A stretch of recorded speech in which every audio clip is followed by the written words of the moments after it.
Hello, and welcome to Virtual Investor Conferences. My name is Matt Lateplo, and on behalf of OTC Markets, we're very pleased you have joined us for our next live presentation from LithiumBank Resources Corp.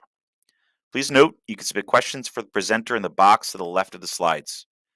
You can also view a company's availability for one-on-one meetings through the Schedule Meetings tab found on the conference platform.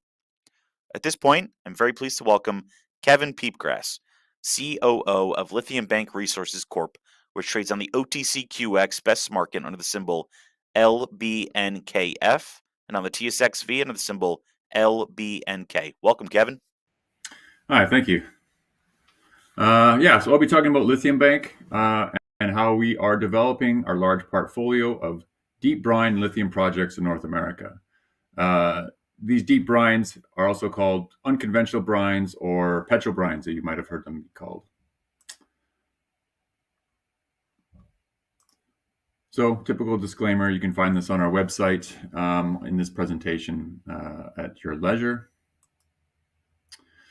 So here at LithiumBank, our mission is simple.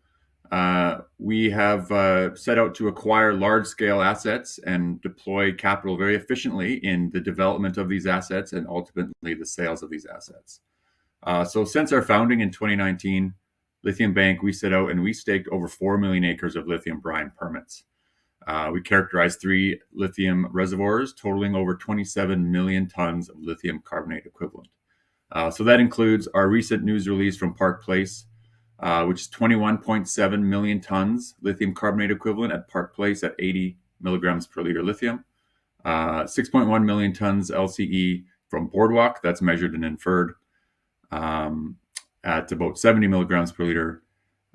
And we've also done a PEA, preliminary economic assessment, at our Boardwalk project, and that was released in January. The highlights were released in January, and you can find that on our website as well. We've also acquired, through over 2 years of work, a DLE technology that we've licensed exclusively, and that comes with a 10,000 liter per day pilot plant. And we've sold our first asset, which was in Saskatchewan, called Estevan. We sold that for $165 an acre just earlier this year.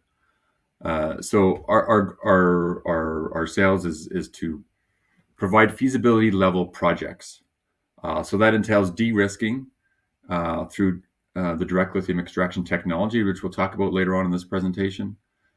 De-risk the subsurface and the reservoir engineering, which we'll go through as well.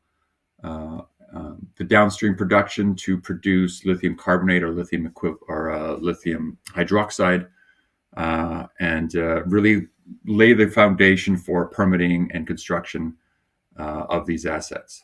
Now, in the sales, our management team has experience in doing this. You'll see our executive chairman, Paul Matisic.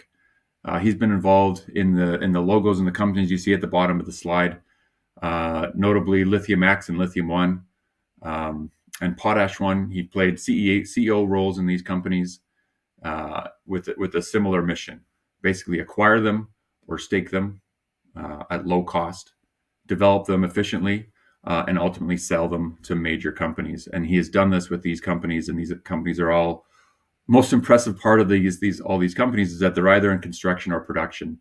So he has a knack, and the management team has a knack for finding assets that have that large scale production potential. So in the creating value, like I mentioned, we acquired 100% ownership of these prospects. And in the acquisition phase, we're not just out staking land. We staked land that had, through publicly available data, high porosity, high volume potential, all these things. And we efficiently use our capital to engage with the likes of SLB or Schlumberger, or SLB as they're called, and Hatch Engineering, to work with industry experts in the subsurface, with hydrometallurgy and process engineering, to develop these projects.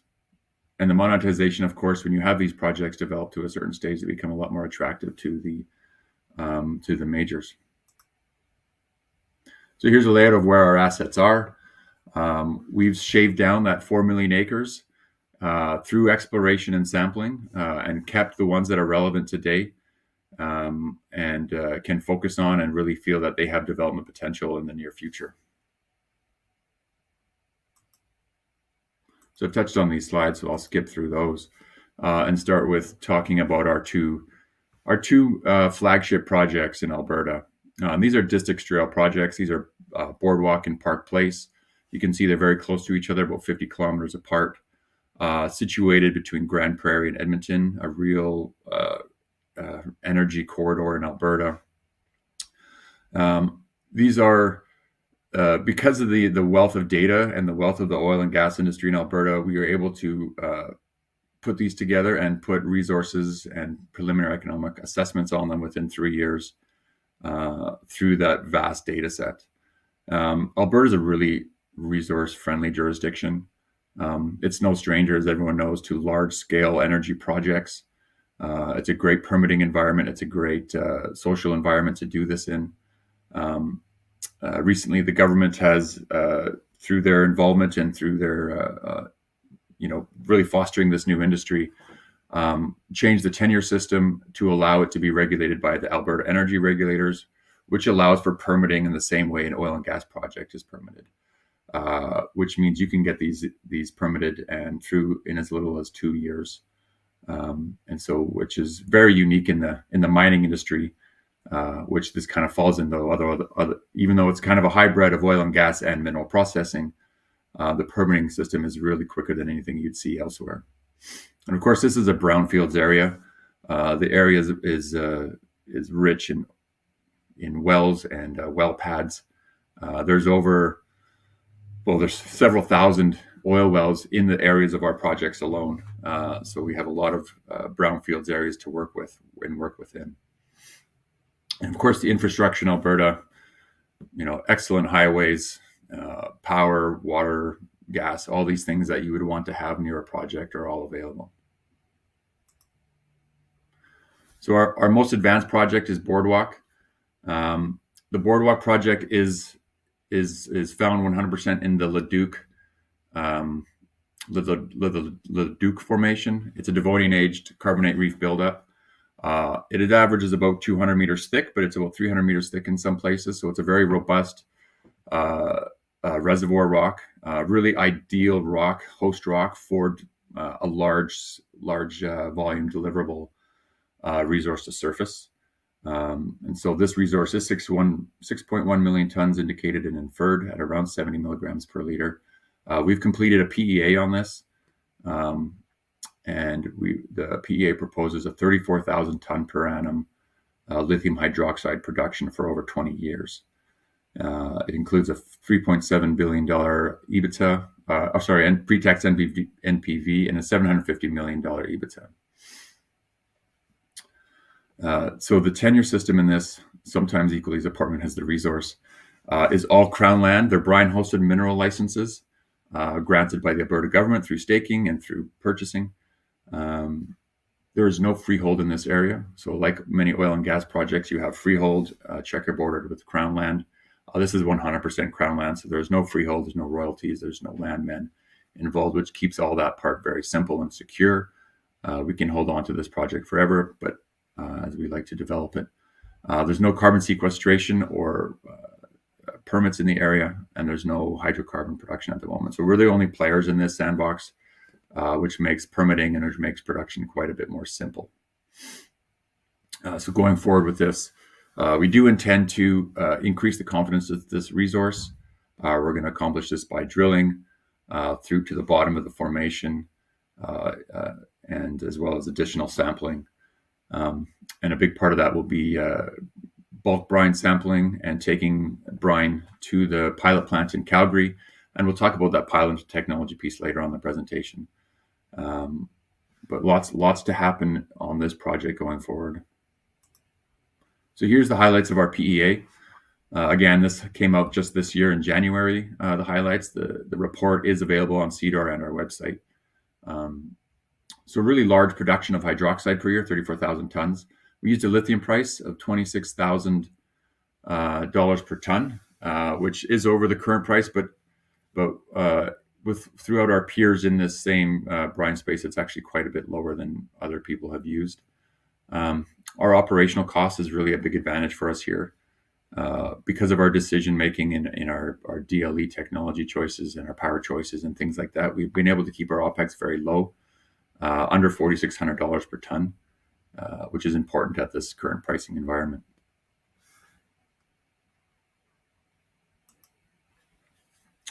So Park Place is our second project in Alberta. We just released our resource estimate a couple of weeks ago. 21.7 million tons LCE at 80 milligrams per liter. So it makes it the biggest resource that we know of in North America, held by a single company, and the highest grade brine resource in Alberta.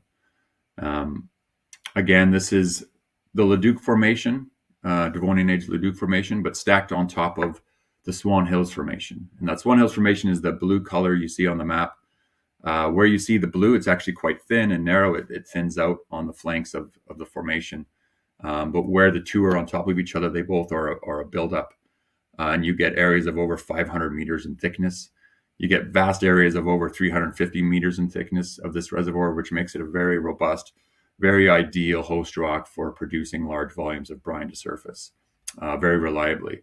And like Boardwalk, Park Place, they both share similar chemistries and consistent chemistries from our sampling work that we've seen across the entire resource. So you have the same amount of TDS, very, very consistent lithium grades across huge areas, which is becoming more and more important, which becomes very important. Part of the mineral processing side is having that consistency coming into the DLE plant. So to do this resource, we partnered up with SLB, experts in subsurface reservoir modeling, and we were able to use 2D and 3D seismic. Like I said, in this area, there's well over 1,000 wells that we went through, and ultimately went with 450 wells that we found were ideal for getting information from in this area, that were new enough and had all the right information. So a very robust data package to get this project to a resource estimate. The land package is also very similar to Boardwalk, 100% crown land. There is no freehold in this area. There's also very, very little sequestration. So there's one micro project in the south that doesn't really impact the project at all. And a little bit of hydrocarbon production in the Swan Hills trend up in the northern part of the project, which also don't consider much of an issue as well. And so going forward with Park Place, follow a lot of the similar guidelines that we did with Boardwalk in putting a PEA together, as well as additional sampling to increase the confidence in the resource, and putting bulk brine samples through the pilot plant as well.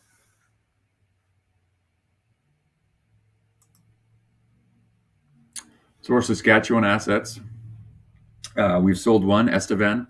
We hold on to two still, Kindersley and South.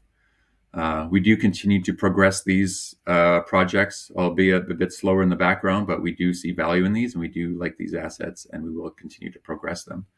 There are a lot of more projects in Saskatchewan, makes a bit more smaller projects, a bit more piecemeal, but we do like our assets, and we will continue to progress those. So when we look at how LithiumBank lines up with the two projects together as sort of a company inventory, we have 27.8 million tons LCE indicated and inferred, which really ranks us quite high as a global leader in lithium holdings.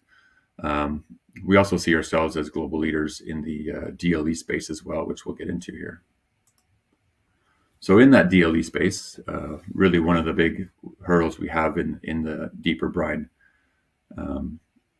resource projects is the DLE. So we partnered with a group called Go2 Lithium, and we did this through a couple years worth of working with Hatch to determine which DLE is the better technology to work with our specific brines.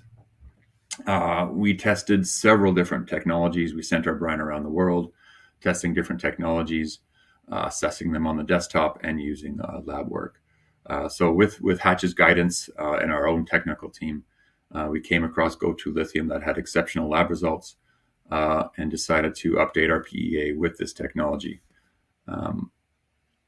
Go-To Lithium is a group. It's actually a joint venture between two other companies. You have the water processing company that really runs the tech, which is Clean Tech Water. They're a water processing company, and they do ion exchange on other metals. And the process that we're using for lithium is actually a process that's in commercial production currently today at scale, at commercial scale for other minerals such as uranium, scandium, nickel, cobalt. So they have commercial operations using the same process, albeit, of course, using a different resin to attract different metals. We are using a lithium resin, of course, to attract lithium. And so it's very encouraging to see that scale up and someone that has actually used this process in a large scale. And the other half of the joint venture is Computational Geosciences, which is a subsidiary, wholly owned subsidiary of Ivanhoe Electric, which is chaired by Robert Friedland. So you can see there's very smart people backing this, very good people backing this technology. So this technology, we have the exclusive rights to this in Alberta and Saskatchewan. And so from the test work, it revealed that we are able to get higher recoveries of the lithium in the brine, a higher selectivity. We are able to use lower cost reagents, which makes an impact. And so you're really getting a very high quality eluate from the back end of the DLE. So we're recovering 98% of the lithium, and we're only moving to the next stage 2% of the brine. So really decreasing the volume of that brine substantially, which we feel is very important when we're working with such large volumes.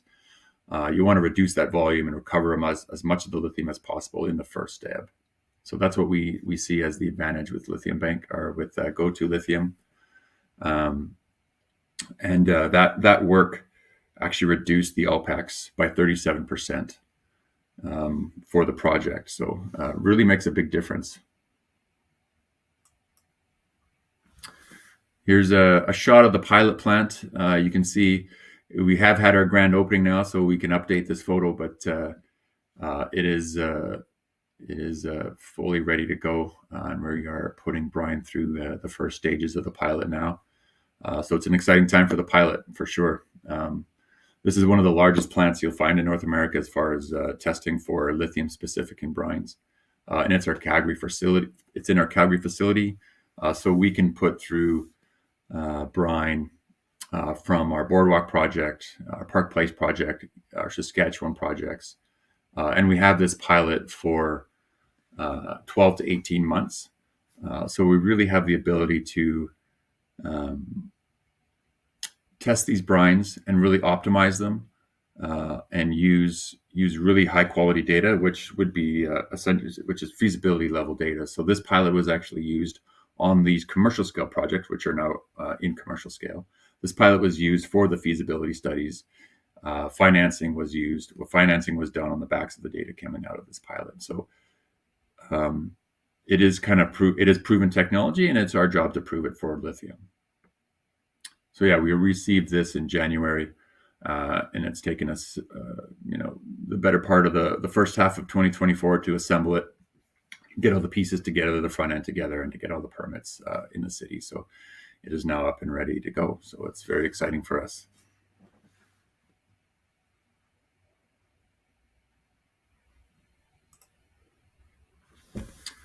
LithiumBank share structure. You can see it's very tightly held. Insiders own about 40% of the company, of the shares. Our shares are only about 50 million shares outstanding. So we've kept this very tight. And the management and the board all have a vested interest in this company. And they are all very active and in part of its progress.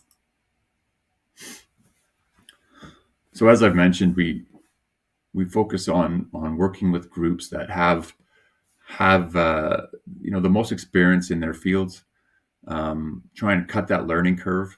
So working with SLB, the world's largest oil and gas service provider, Hatch, global experts in hydrometallurgy and mineral processing, They've probably done more than half of the PEAs and feasibility studies out there for lithium of all kinds of hard rock, of salars, and now these petrobrines.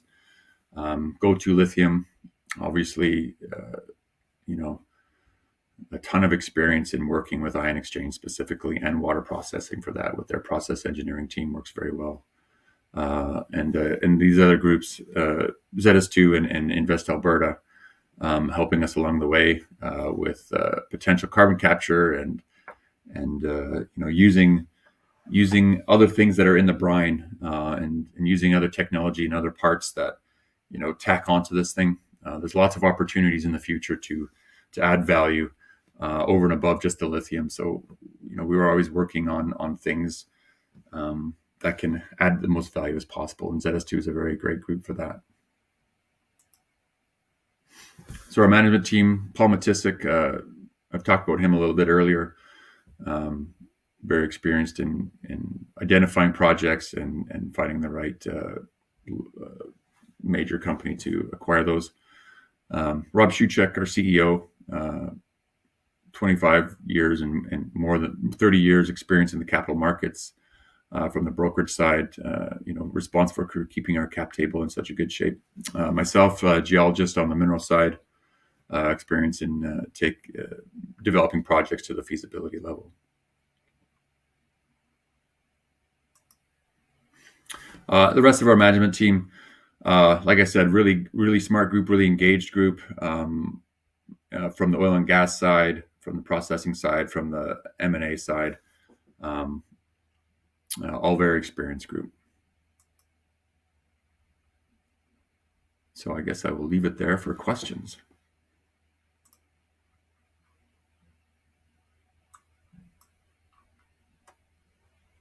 One moment here.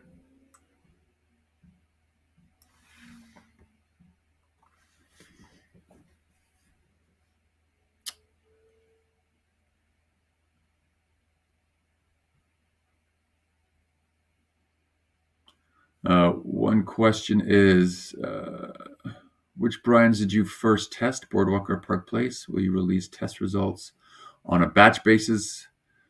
For perspective, what would be an excellent test result? So we're going to test. We have bulk samples for both Park Place and Boardwalk.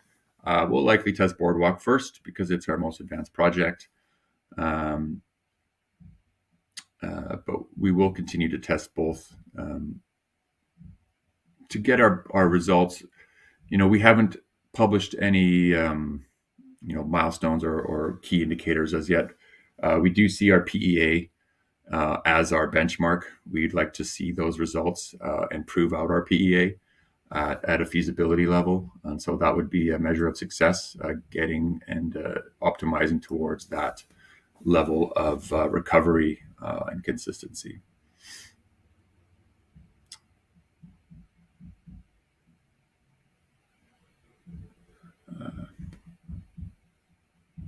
They're moving here.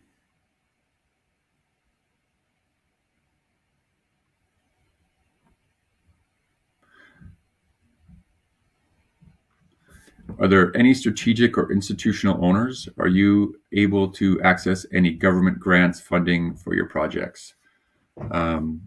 We have no institutional shareholders at the moment. We've kept this very tight.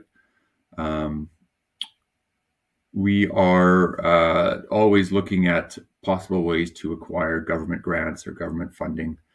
We're looking into those. We certainly expect we will be. We certainly should be, considering the work what we're doing at the scale that we're doing. So we are working with the right groups to acquire project funding from government. So non-dilutive funding. We expect to see some of that.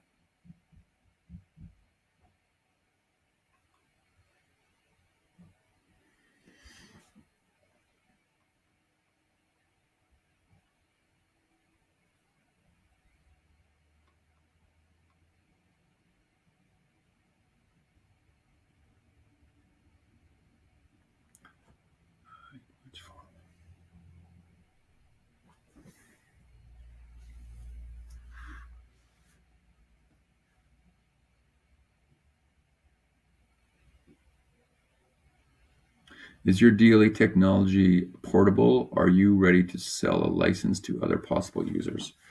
So our DLE technology, when we did our PEA update, we decided to keep everything else the same from the first and just really highlight the technology upgrade. But we are in a position where we can optimize that because the technology can be more modular, so we can optimize and look at having smaller DLE facilities on well pads, and then bringing concentrate to a central facility, eliminating some of the piping issues and piping expenditures. So it can be modular, and we expect that we will look into how that plays a role in improving economics of a further study. We do have exclusivity on the license. If there is someone interested in acquiring that license or working with us and go to lithium, we're certainly open to a conversation. But we'll keep that on a conversation level basis.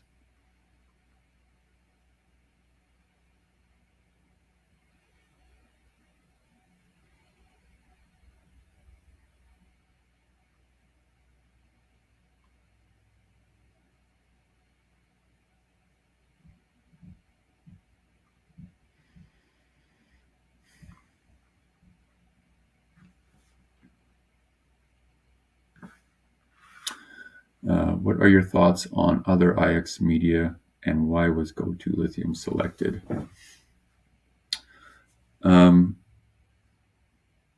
Well, there's a lot of ion exchange DLE companies out there. We went with Go2 Lithium. A few reasons, I guess. Their results from bench scale testing were excellent. We were able to negotiate a deal to license the technology. So now it's through equity. So in our financial model, we don't have big licensing fees or royalties or things like that, which is an attractive model for us. Look, there's a lot of DLEs that work and will work, but it's not just about the results. It's about how it all plays together in the financial model and in the back end. And so Go2 Lithium, they also have that experience of scale up. There's a lot of very novel technologies out there, and they probably work excellent as well. But having that scale up experience, someone that's taken it from this pilot and taken it to a commercial facility and building their columns and building their processing at commercial scale and currently active today, is a real big de-risking factor for the company and for the project in itself. So that's a big part of the selection as well. And having that pilot where we didn't have to design it and build it and spend 10 years, it's ready to go now. It's a major time and money saver, and will help us to get to that commercial scale quite a bit quicker.